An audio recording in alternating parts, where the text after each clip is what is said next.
I was 7 when the Thorntons adopted me. Old enough to remember my biological parents dying in the car accident. Old enough to understand that these strangers offering me a home were my only option. Young enough to hope they might actually love me. That hope died slowly over the next 21 years.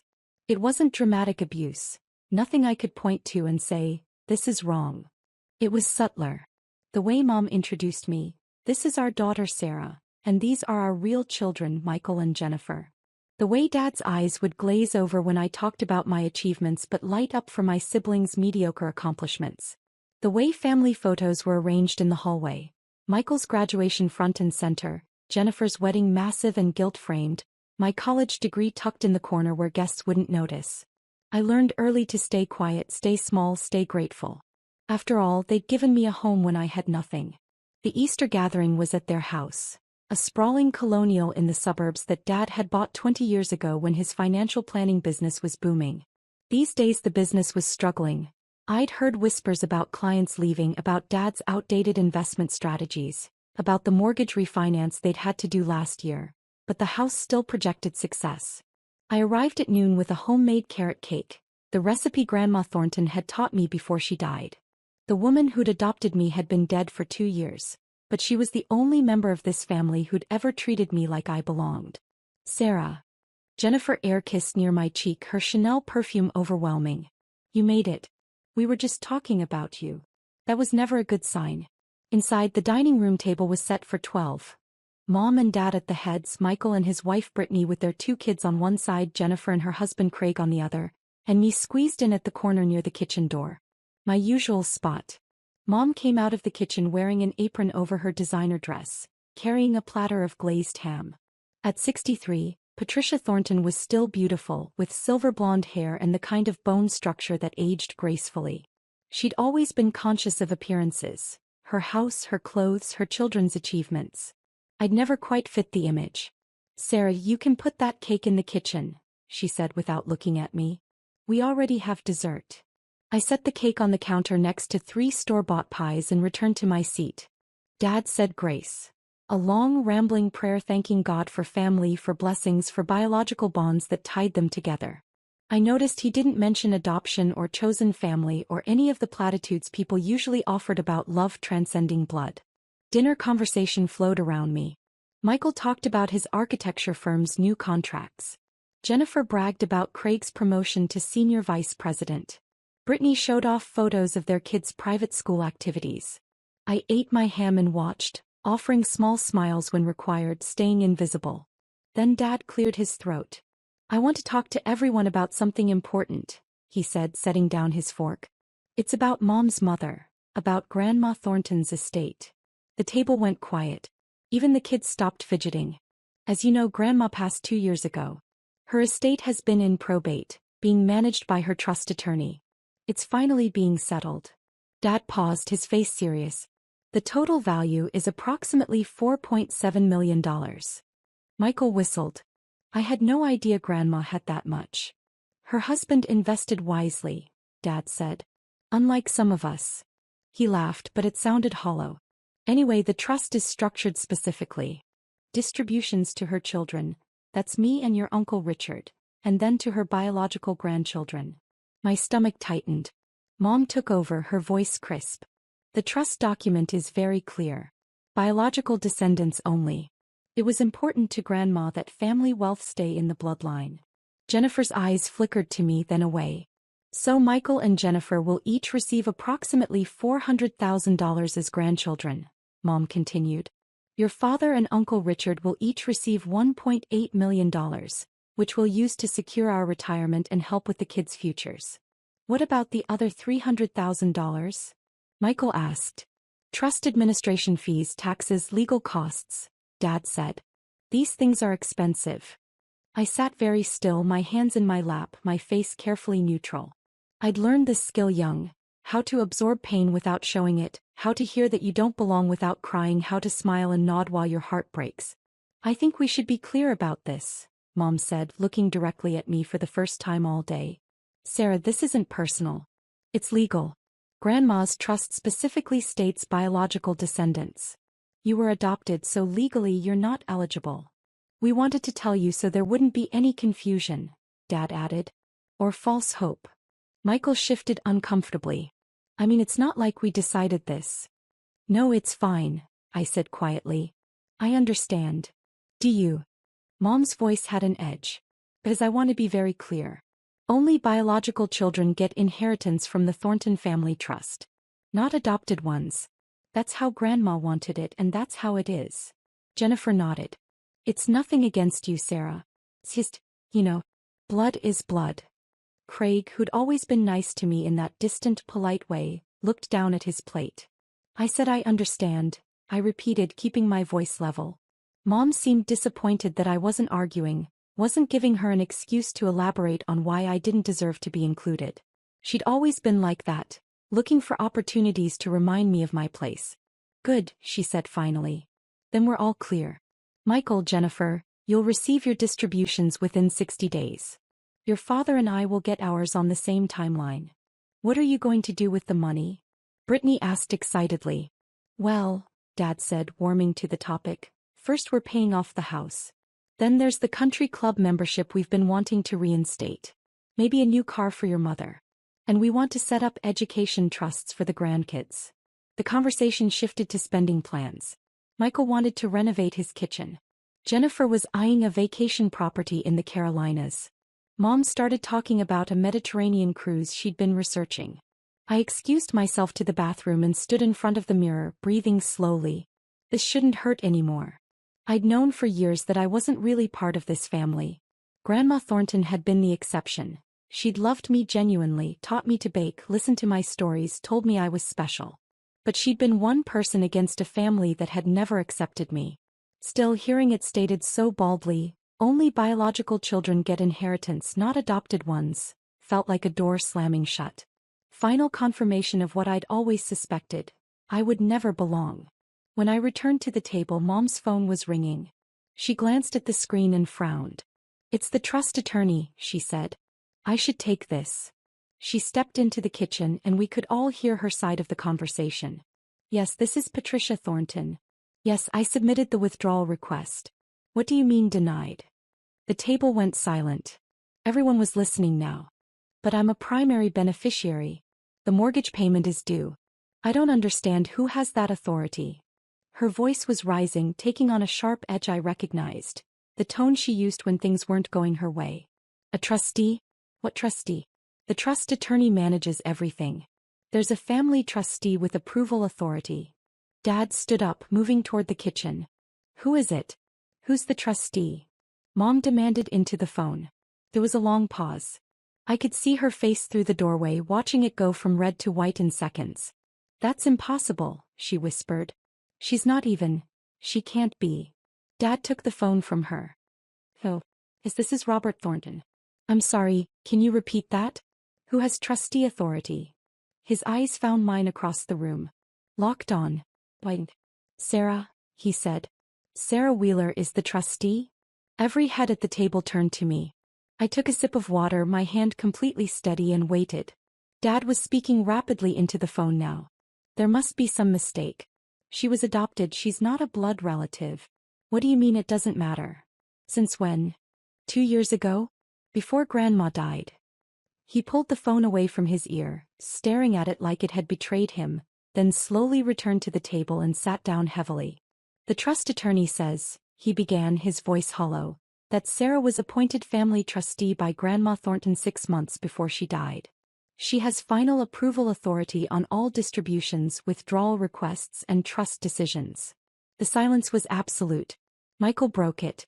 What the hell does that mean? It means, I said quietly, that Grandma restructured her trust before she died.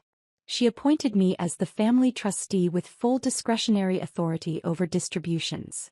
Mom's voice was shrill. That's impossible. You're adopted. You're not even blood. I finished. No, I'm not. Which is exactly why Grandma chose me. This is insane, Jennifer said. Why would she do that? I'd known this moment would come eventually. Grandma had warned me when she'd explained her plan, sitting in her hospice bed 2 years ago, her hand gripping mine with surprising strength. They've never treated you right, sweetheart, she'd said. I've watched them dismiss you, exclude you, make you feel less than. Breaks my heart. So I'm giving you something they can't take away. Power. Complete control over the family trust. They'll have to come to you, respect you, treat you with the dignity you deserve. Or they'll get nothing. I tried to refuse. Told her I didn't want to be the cause of family drama, that I could handle being excluded. She'd squeezed my hand harder. This isn't about revenge, Sarah. It's about teaching them that love and family aren't about biology. You've shown me more devotion, more care, more genuine affection in the 10 years I've known you than my own children and grandchildren combined. You deserve to be protected. And they deserve to learn what real family means. Now, sitting at the Easter table with everyone staring at me, I pulled out my own phone and opened the document Grandma's attorney had sent me 2 years ago. Grandma amended her trust on November 3rd, 18 months before she died, I said. She was completely lucid. There are 3 medical assessments confirming her mental competency. The amendment appointed me as family trustee with full discretionary authority over all distributions. Let me see that, Dad demanded. I handed him my phone. He read, his face growing darker with each line. Then he passed it to Mom, who read with trembling hands. This gives you complete control, Mom whispered. Over all $4.7 million. Yes. You could deny our distributions entirely. I could. Michael leaned forward. Why would Grandma do this? What did you say to her? Did you manipulate her somehow? I looked at my adoptive brother, the golden child who'd never worked particularly hard at anything because success had always been handed to him, who'd borrowed money from Grandma for his business and never paid it back, who visited her maybe twice a year and spent the whole time talking about himself. I didn't say anything, I replied calmly. I just showed up. Every Sunday for the last 5 years of her life. I brought groceries, helped her manage her medications, drove her to doctor's appointments, sat with her watching her favorite shows, listened to her stories, learned her recipes, loved her. We visited her, Jennifer protested. You visited her on Christmas and Thanksgiving. Sometimes on her birthday if it was convenient. Michael, you missed 3 consecutive Christmases because skiing in Aspen was more important. That's not fair. Jennifer, you promised to help her move to assisted living and then delegated everything to me because you were too busy with Craig's work events. Mom, you put her in a nursing home and visited maybe once a month, usually to complain about the cost. Mom's face was red. How dare you? I dare because it's true, I said, my voice still quiet but firm. And Grandma noticed. She noticed who cared about her and who cared about her money. So she made a decision. Dad was rereading the document. This is dated 2 years ago. You've known about this the entire time. You let us talk about the inheritance, make plans, never said a word. You never asked. You just assumed, like you always assume, that I don't matter, that I'm not really part of this family, that decisions get made without including me. So what? Michael said, his voice hard. You're going to deny us our inheritance? Grandma's biological grandchildren? To prove some petty point. I met his eyes. Actually, Michael, I was planning to approve your distributions. All of them. Despite everything, I'm not interested in punishing anyone. The tension in the room eased slightly. But that was before today, I continued. Before Mom made it crystal clear that only biological children get inheritance, not adopted ones. Before everyone at this table agreed that blood is what matters, not love or commitment or years of showing up. Mom's phone rang again. She answered, her voice tight. Yes. No, I'm not calm. What do you mean pending trustee approval? How long does that take? She's sitting right here. Yes, I understand. She hung up and looked at Dad. The mortgage payment. It's due in 3 days. If we don't pay, they start foreclosure proceedings. Use savings, Dad said. We don't have enough. We were counting on the trust distribution to cover it. The attorney says the trustee has to approve any emergency withdrawals. All eyes turned to me again. Sarah, Dad said, his tone shifting to something that might have been conciliatory if it wasn't so obviously forced. I think we've all gotten a bit emotional here. Family disagreements happen. But surely you understand we need that distribution. Our home is at stake. I understand that's a problem, I said. So you'll approve the withdrawal? I'm considering it. Mom's voice was desperate now. Sarah, please. We raised you. Gave you a home when you had nothing. Doesn't that count for something? I looked at her.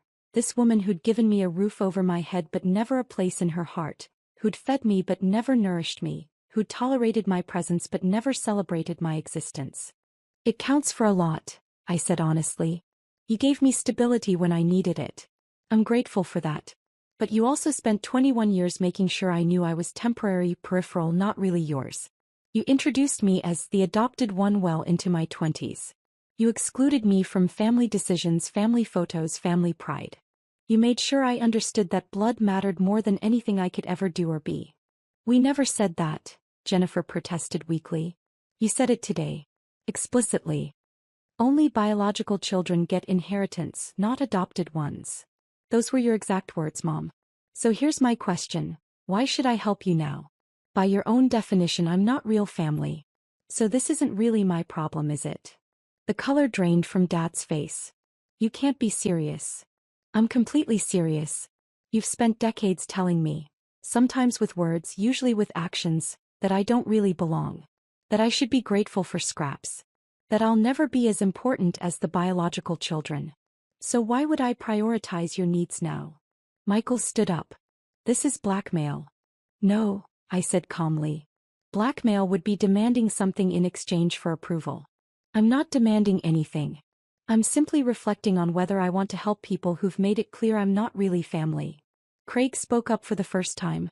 Maybe we should all take a breath here. Stay out of this, Jennifer snapped at her husband. Mom was crying now, mascara running down her cheeks. Sarah, I'm sorry if we made you feel unwelcome. But this is our house. Our retirement. You can't just. I can actually, I said. That's what trustee authority means. Complete discretionary control. I can approve or deny any request for any reason or no reason. That's what Grandma set up. She was trying to protect you, Dad said suddenly, his voice hollow. From us. Everyone looked at him. Don't you see, he continued. Mother knew how we treated Sarah. She was protecting her. Making sure we couldn't cut her out, couldn't ignore her, couldn't treat her as less than. She gave Sarah the power because she knew we'd never give her respect any other way. Mom's sobs grew louder. I waited, letting the truth settle over the room like snow. Finally I spoke. Grandma told me something before she died. She said family isn't about biology. It's about showing up. Being present. Caring when it's inconvenient. Loving someone not because you have to, but because you choose to. She said I'd shown her more real family love than anyone else in her final years. So what do you want? Michael asked bitterly. An apology? Groveling. I don't want anything, I said. That's the point. I don't need your money, your approval, or your acceptance anymore. Grandma left me something more valuable than inheritance. She left me the truth. That I was always enough, always worthy, always deserving of love. You couldn't see it, but she could. Jennifer was crying too now. This isn't fair. No, I agreed. It's not. It wasn't fair when you all went to Jennifer's beach house last summer and didn't invite me. It wasn't fair when Michael borrowed my car and returned it with an empty tank and a dent he never mentioned. It wasn't fair when Mom and Dad paid for your weddings, your down payments, your children's private schools while I worked 3 jobs to pay off student loans. Life isn't fair. But Grandma tried to balance the scales a little. Dad's phone buzzed. He looked at it and closed his eyes. The bank. Reminder about the mortgage payment. Mom grabbed my hand across the table, her grip desperate. Please, Sarah. I'm begging you. We'll lose everything. I looked down at her hand. The hand that had never held mine in comfort, never patted my shoulder in pride, never touched me with genuine affection.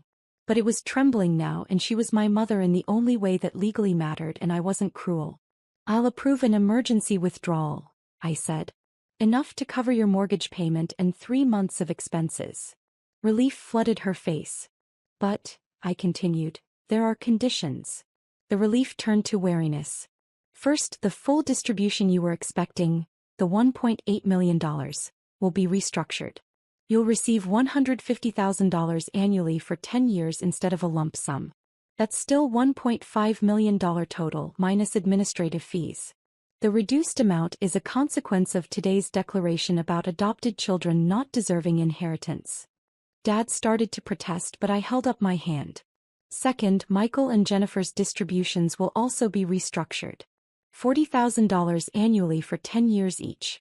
That's $400,000 total, exactly what you were originally promised. But spread out to ensure you don't blow through it in 2 years. You can't do that, Michael said. I absolutely can. It's called trustee discretion. Grandma specifically gave me this authority because she worried about exactly this kind of financial irresponsibility. What about the rest of the money? Jennifer asked. The rest, approximately $2 million after all distributions are made, will fund a charitable trust in Grandma's name, supporting adopted children, foster care organizations, and families who understand that love isn't about biology. Mom's mouth fell open. You're giving away $2 million? I'm honoring Grandma's values, I corrected. She believed family was about choice and love. This ensures her money supports that belief. This is insane, Michael said. We should fight this. Get lawyers. Feel free, I said calmly. The trust document is ironclad. Grandma had 3 different law firms review it. And contestation comes with consequences. The trust specifically states that any beneficiary who challenges trustee authority forfeits their entire distribution, which then goes to charity. The fight drained out of Michael's face. I stood up, placing my napkin on the table. The withdrawal for your mortgage will be processed tomorrow. You'll have the funds in 3 business days. The first annual distributions will begin in 60 days as originally planned. Where are you going? Mom asked. Home. I've spent enough Easters being reminded I don't belong. I think I'll start my own traditions now. As I headed for the door, Jennifer called out. Sarah, wait. I turned. She was standing now, tears streaming down her face. I'm sorry. For today. For a lot of things. You didn't deserve how we treated you. I studied her. My adoptive sister who'd never stood up for me, never defended me, never chosen me over family politics. But she was crying real tears now, and there was something genuine in her face. Thank you for saying that, I said. Is there any way to fix this? To make things right? I don't know, I said honestly. Maybe. But it would require actually treating me like family. Not because you have to, not because I control the money, but because you want to. Because you've realized that the person who showed up every Sunday for 5 years to care for Grandma maybe deserved a seat at the table all along. I left before anyone could respond, walking out into the bright spring afternoon. My phone buzzed immediately, a text from Mom. Please come back. We need to talk about this. Then Dad, you're being unreasonable. Family takes care of family. Then Michael, this is bullshit and you know it. I silenced my phone and got in my car. A modest Honda Civic that I'd saved for years to buy, not a BMW or Mercedes like my siblings drove. As I pulled away from the house, I felt lighter than I had in years. My phone rang. Unknown number. I almost didn't answer, but something made me. Ms. Wheeler? This is Robert Martinez from Thornton and Associates, your grandmother's trust attorney. Yes, hello. I wanted to personally thank you for handling today's situation with such grace. Your grandmother would be very proud. My eyes stung. Thank you. I also wanted to inform you that the trust contains one additional provision you may not be aware of. Your grandmother left a sealed letter, to be delivered to you personally 1 year after her death. Today marks 2 years, and in reviewing the file I realized it was never sent. Would you like me to mail it, or would you prefer to pick it up? I'll pick it up. Tomorrow. Perfect. I'll have it ready. That night, I sat in my small apartment. The 1 bedroom I could actually afford, not the house I might have been able to buy with help from the family that never offered, and thought about Grandma. About Sunday afternoons in her sunny kitchen, learning to make her famous apple pie. About sitting beside her hospital bed reading her favorite books. About the way she'd always introduced me. This is my granddaughter Sarah. Isn't she wonderful? No qualifiers. No adopted, or not biological, or not really ours. Just granddaughter. My phone had 17 missed calls and 34 texts by the time I finally looked. Most were angry. Some were pleading. A few were from extended family members who'd apparently heard the news and had opinions about my cruelty and betrayal. Only one made me pause. From Craig, Jennifer's husband. For what it's worth, I've always thought they treated you terribly. You deserved better. Still do. I hope this changes things for you. I typed back, thank you. That means a lot. The next morning I drove to the trust attorney's office. Robert Martinez was exactly as I remembered from Grandma's funeral. Kind eyes, gentle manner, the sort of person you'd trust with your deepest secrets. He handed me a cream-colored envelope, sealed with wax, my name written in Grandma's spidery handwriting. She was very specific that you should read this alone, he said. Take your time. I'll be in my office if you need anything. I sat in the quiet conference room and broke the seal.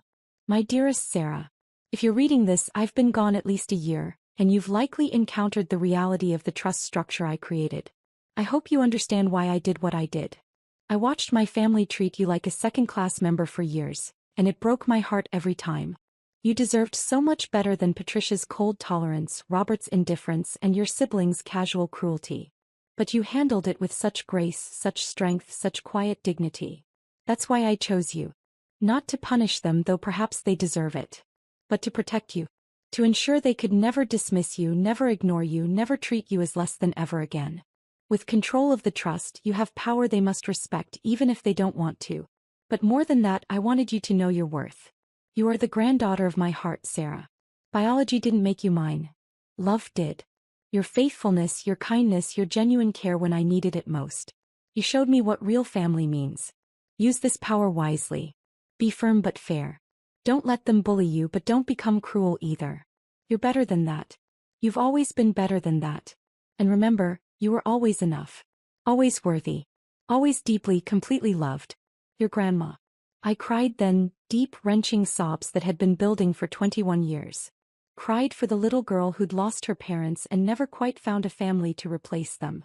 Cried for the teenager who'd learned to make herself small and quiet. Cried for the young woman who'd convinced herself that being tolerated was enough. But I also cried with relief. Because someone had seen me. Someone had loved me. Someone had fought for me in the only way she knew how. When I finally composed myself, I found Robert in his office. She was an incredible woman, I said. She was, he agreed. And she was very proud of you. She talked about you constantly in our meetings. Your achievements, your character, your resilience. I'm going to honor her wishes, I said. The structured distributions, the charitable trust, all of it. I know you will. That's why she chose you. Over the next week, my phone didn't stop. The family had apparently hired their own attorney to review the trust, only to be told exactly what I'd said. It was ironclad, I had complete authority, and challenging it would result in forfeiture. Dad called, his voice weary. We received the emergency funds. Thank you. You're welcome. The attorney says we can't fight this. No, you can't. There was a long pause. Your grandmother was very clever. She was protecting me from you, I said. All of you. Because she knew you'd never change unless you had to. Will you ever forgive us? The question surprised me. I don't know, Dad. Maybe. But forgiveness isn't the same as trust, and trust has to be earned. What would that look like? Earning your trust. Treating me like family, I said. Not because I control the money, but because you actually want to. Inviting me to things. Including me in decisions. Introducing me without qualifiers. Caring about my life the way you care about Michael's and Jennifer's. That seems reasonable. It should have been the baseline all along, I said and hung up. 3 weeks later, Jennifer called. We're having a barbecue this weekend. Small thing, just family. Would you want to come? Why? I asked. Because you're my sister. And I want you there. Not because you need something from me. No. Just because. I went. It was awkward at first. Everyone dancing around the obvious tension, unsure how to act now that the power dynamics had shifted. But Craig made an effort to include me in conversation. Jennifer asked genuine questions about my work with foster families. Even Michael, though stiff, managed a few civil exchanges. Mom watched from the kitchen window, her face unreadable. As I was leaving, she walked me to my car. I need to say something, she began. I waited. I was wrong. About adoption, about blood, about what makes family. You were always my daughter. I should have treated you like it. Why didn't you? She looked away. I was afraid. Afraid you'd never really be mine, that you'd always love your biological parents more, that I couldn't compete with a memory. So I kept distance. Protected myself. And in doing so, I lost something precious. It was the most honest thing she'd ever said to me. I can't promise to forget everything, I said. But I'm willing to try moving forward. If you really mean it. I do, she said. I really do. It wasn't a fairy tale ending. Trust rebuilt slowly if at all. But tentatively, carefully, something began to shift. Invitations came more regularly. Conversations went deeper. The family photos in the hallway got rearranged. My college graduation moved to a more prominent spot, right next to Michael's and Jennifer's. The first annual distributions went out as promised. Michael grumbled but accepted his restructured amount. Jennifer used hers to pay down debt, which I privately thought Grandma would have approved of. Mom and Dad covered their mortgage and started actually budgeting for the first time in years. And I set up the charitable trust, the Evelyn Thornton Foundation for Adoptive Families, with the mission of supporting children who needed to know they were chosen, wanted, loved. On what would have been Grandma's 88th birthday, I visited her grave with fresh flowers and her favorite cookies, which I'd learned to make perfectly. I hope I'm doing this right, I whispered to the headstone. I'm trying to be fair. Trying to honor what you wanted. The wind rustled through the trees and I imagined I could hear her voice. You're doing beautifully, sweetheart. You always were my favorite. I smiled through my tears. I know, Grandma. I know. In the end, she'd given me something more valuable than money. She'd given me proof that I mattered, that I was worthy, that I was loved. She'd given me power, yes, but more importantly, she'd given me validation. And she taught my family a lesson they'd needed for 21 years. That real family isn't about blood. It's about showing up, day after day, choosing love over convenience, choosing connection over biology. It was a lesson they were finally, slowly beginning to learn. And it was a lesson I'd carry with me forever.